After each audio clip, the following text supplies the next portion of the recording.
개장전 성공 전략입니다. 반도체 2차 전지, 전체적인 시장, 각 섹터별로 고민이 참 많은 지금인데 하나씩 전략 챙겨보겠습니다. 하이투자증권 이창환 영업부장님 모셨습니다. 어서 오세요. 네, 안녕하십니까. 네. 참 테슬라는 끝물을 하락을 겪고 있습니다.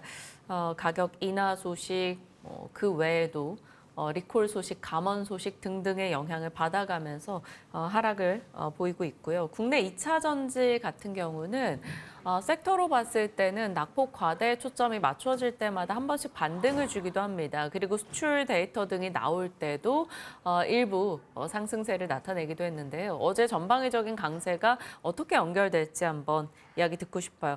내일 새벽 6시 반이면 테슬라 실적도 앞두고 있는데요. 미리 좀 2차 전지 전략 좀 주시죠. 그저께 그 주말에 이제 미증시에서 이제 반도체 종목들이 조정을 받고, 그리고 이제 상대적으로 전기차 업체들은 좀 선방을 하면서 일부 이제 반도체 쪽에서 차익 매물이 나오면서 뭐 수급 이동이 있던 것으로 보여지고요. 그 테슬라 그 1분기 실적은 아마 그 컨센 하회로 거의 뭐 그 시장 예상 보고 있는 것 같고, 이미 인도량 1분기 인도량 자체가 전년 동기 대비해서 8% 감소한 38만 7천 대라고 밝혔기 때문에 네. 이미 컨센 시장 전망치를 크게 하회한 수준이어서 실적에 대한 기대치는 상당히 지금 낮은 맞아요. 상황이라서 이미 어느 정도 주가에 반영이 된 것 같고요. 전년 동기 대비해서 주당 수익이 22.35% 감소할 것으로 생각들고, 그 매출은 8.4% 증가로 그 전망은 잡혀 있지만은 이제 어느 정도 요거는 이제 그 주가에 상당히 반영됐다고 보시면 될 것 같습니다. 그래서 이제 테슬라 주가와 이차전 종목들은 단기적으로는 좀 같이 궤를 같이 하는데, 좀 시간이 이제 시기열이 길게 갈수록은 좀 다르게 움직일 가능성이 있다고 볼 수 있겠고, 그거보다 이제 가장 눈에 띄는 거는 이 테슬라가 10% 이제 감원 이슈가 있었는데요. 근데 이게 좀 전기차 뭐 그 성장 둔화라 뭐 그 영향도 물론 있겠지만은, 이게 우리가 이제 반드시 나쁘게만 볼 건 아니고, 테슬라는 그동안 계속 꾸준하게 감원을 해왔습니다. 매년 이제 지금 그 직원이 4만 명에서 14만까지 증가하는 과정에서 2017년, 18년, 19년 다 감원해왔고, 지금 2022년 시장이 가장 좋을 때도 그때도 감원을 했거든요. 그리고 이제 지난해 같은 경우에는 다른 완성차 기업들이 감원을 할 때 테슬라만 안 했던 것이고, 뭐 의례적으로 하는 감원이다 이렇게 생각하시면 될 것 같고요.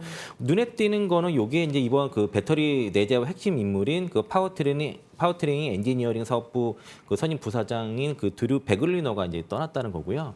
배터리 내재화 핵심 인물이고, 테슬라 18년 근무했습니다.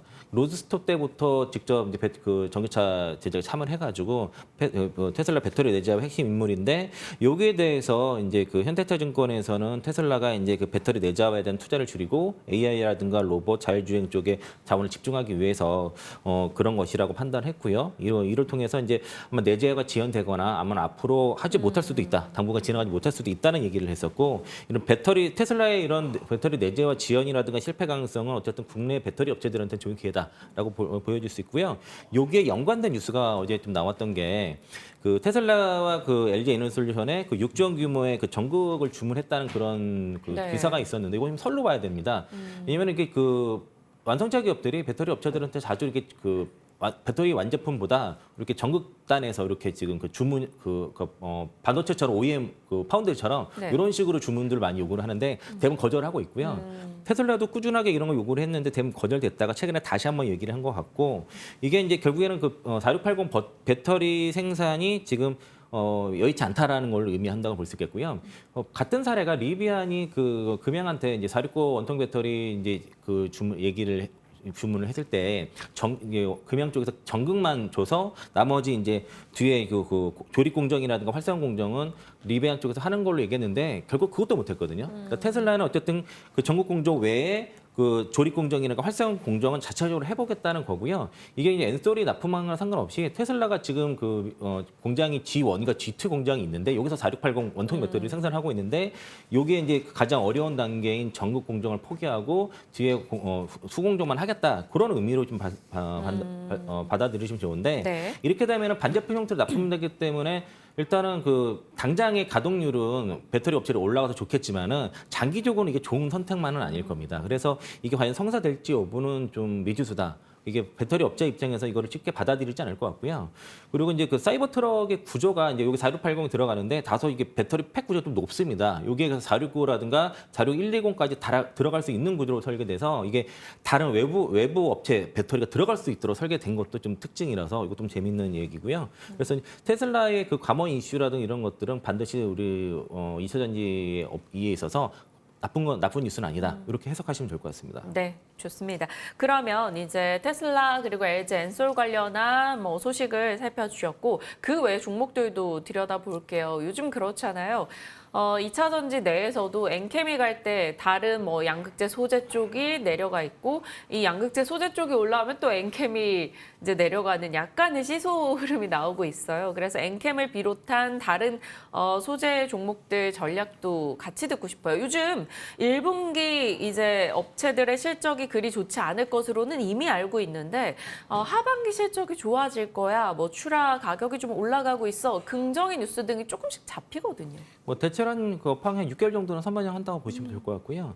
엔캠과 양재격들의 주가가 다르게 움직이는 거는 그 안에 수급이 서로 왔다 갔다 하기 때문이고 최근에 엔캠에 좀 소위 말해서 몰빵 투자했던 투자자들이 다시 이제 양극재 쪽으로 수급이 다시 옮겨가는 그런 이탈 흐름이 나왔고요. 에코프로가 거래 정지되기 직전에 에코프로 팔아서 엔캠으로 몰려가는 그런 수급이 있다가 그 수급이 최근에 이제 그 제가 매도 의견 내 이후에 이제 조정 받고 나서 빠져나가는 그런 흐름이 나타나고 있고요. 이게 이제 그 양극재 쪽으로 이제 저감에서 들어갔다고 보시면 되겠고 서로 왔다 갔다 할 겁니다. 그리고 이제 다만 이제 엔캠 같은 경우는 캐파 기준으로는 분명히 전액 탑픽이기 때문에 여기서 더 이상 매도 의견 드리지 않을 것 같고요. 5월에서 7월 사이에 오버행 물량이 상당히 되기 때문에 신규 배수 정도로만 좀 조심 의견 드리겠고 저 입장에서도 이제 적당한 가격이 되게 되면은 고객분들한테는 다시 재매수 의견 좀 드릴 예정이고요. 지금 이번에 수출 데이터를 보시면은 양극재 단가가 의외로 다시 좀 떨어졌습니다. 그런데 그 NCM 8일 기준으로 이론 단가는 3월에서 4월에는 지금 이렇게 반등세가 나타나는데 문제는 실제 수출 단가는 4월에도 하락세가 나타나는 거죠. 이게 이제 2, 3개월의 시차가 있고요. 이게 레깅 효과 때문에 바로 반등이 하는 게 아니라 니팅 가격이 올라갔다 해서 양극재 가격이 바로 올라가는 게 아니라 이게 레깅이 있습니다. 그래서 한 2, 3개월 정도 아마 있기 때문에 아마 수출 단가에도 조만간 반영이 될 거라고 좀 보고 있고요. 그리고 이제 그 SK온의 그 미국 조지아 2공장을 현대차 라인으로 지금 그 전면 전환했다는 소식이 들렸는데 이게 3분기부터 양산이 가능하게 된 거라고 얘기를 하고 있거든요. 그래서 그 얘기는 이제 현대차 입장에서는 빨리 이제 IRA법에 의한 세액 공개를 받을 수 있어서 좋고 또 SK온 같은 경우에는 포드의 주문이 미뤄지면서 가동률이 떨어졌던 것들을 회복할 수 있는 그런 서로 간에 좋은 그 소식이다라고 볼 수 있겠고요.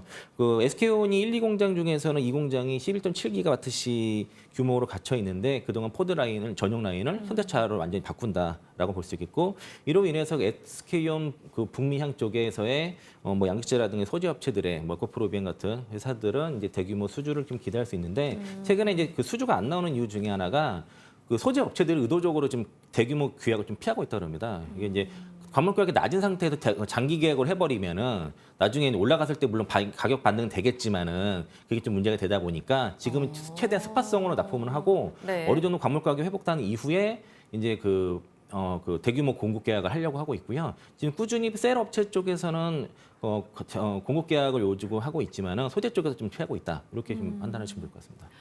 그러면 부장님 생각하실 때는 조금 분위기가 조금씩 개선되고 있는 상황이라면 장기 관점에서 지금 좀 미리 그러니까 보유자분이 아닌 신규 매수 관점에서 지금 괜찮아 보이는 게 어떤 걸까요? 지금 양극재 쪽은 좀 차트를 보시면 다 3종마다 들어갔거든요. 네. 그래서 리튬이 양극재 쪽은 지금부터는 이제 저가매수 관점에서 접근해도 좋을 것 같고요.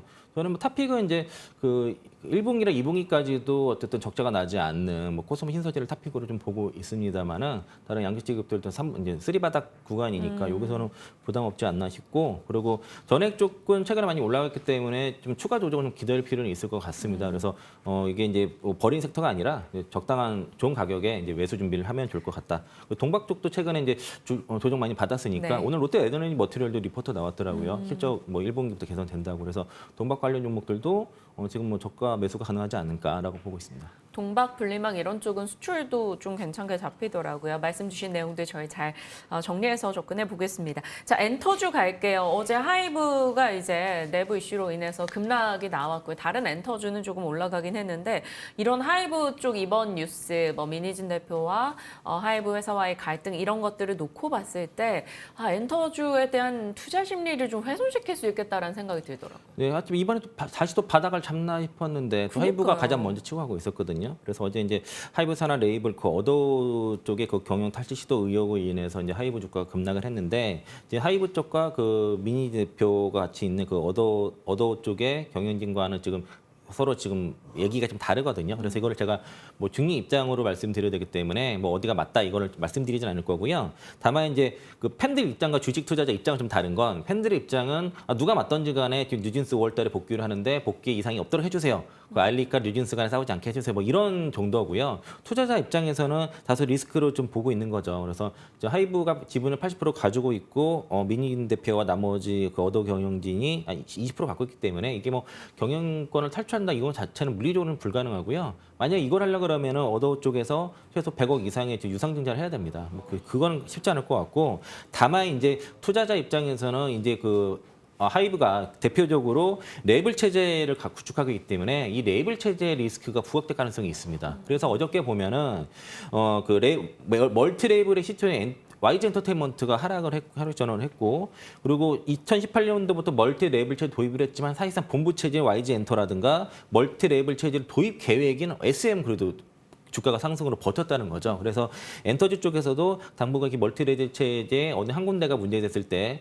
전체 판이 뒤집을 수 있다는 그런 리스크가 부각이 될 거기 때문에 멀티 레이블 체제가 아직 도입되지 않는 지금 SM 쪽이 가장 그나마 안전하지 않을까라고 볼 수 있겠고요. SM 같은 경우는 제가 강조드렸던 라이즈의 성장세가 가파르게 있고 그리고 이제 하반기에 신인 걸그룹과 연극 보이밴드가 데뷔 예정이고 또 이제 동사의 그 약점이었던 이제 최근에 에스파가 성장을 하면서 저연차 아티스트들의 리스크가 좀 상쇄가 되는 것도 있었고요. 그리고 NCT 드림의 월드 투어가 2분기부터 개시되고 에스파 정규 1집이 나오더라고요. 저는 에스파가 이미 앨범이 많이 나온 줄 알았더니 이제 정규 1집이고요.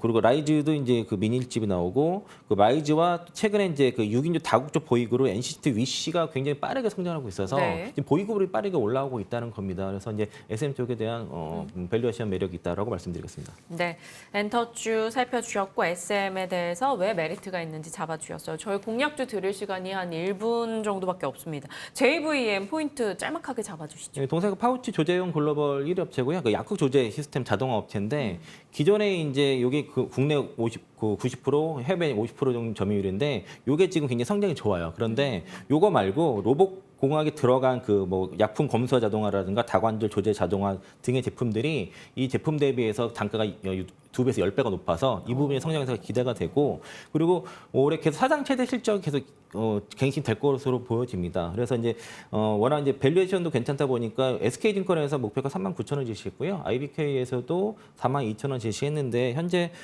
주가 대비해서는 상당히 높은 목표가고 그리고 영업이익률도 올해 연간으로 20%대가 예상이 된다라고 어제 이제 SK증권에서 다시 또 리포트 또 냈더라고요. 네. 그래서 상세 내용은 그렇게 되면 SK증권 리포트랑 IBK 리포트를 다시 한번 보시면은 제가 말씀드린 내용이 무슨 얘기인지 아실 것 같고요. 목표가는 그 SK증권 거 39,000원 말씀드리겠고 매수가는 28,000원에서 31,000원 사이 정도에서 분할 매수 의견 드리겠습니다. JVM 달라진 투자 포인트 여러분 기억하시고 SK증권 등의 의견 한 번 더 참고해 보시라 말씀도 주셨네요. JVM도 저희 기억해 보겠습니다. 이창환 영업부장과 전략 챙겨봤습니다. 고맙습니다. 네, 고맙습니다.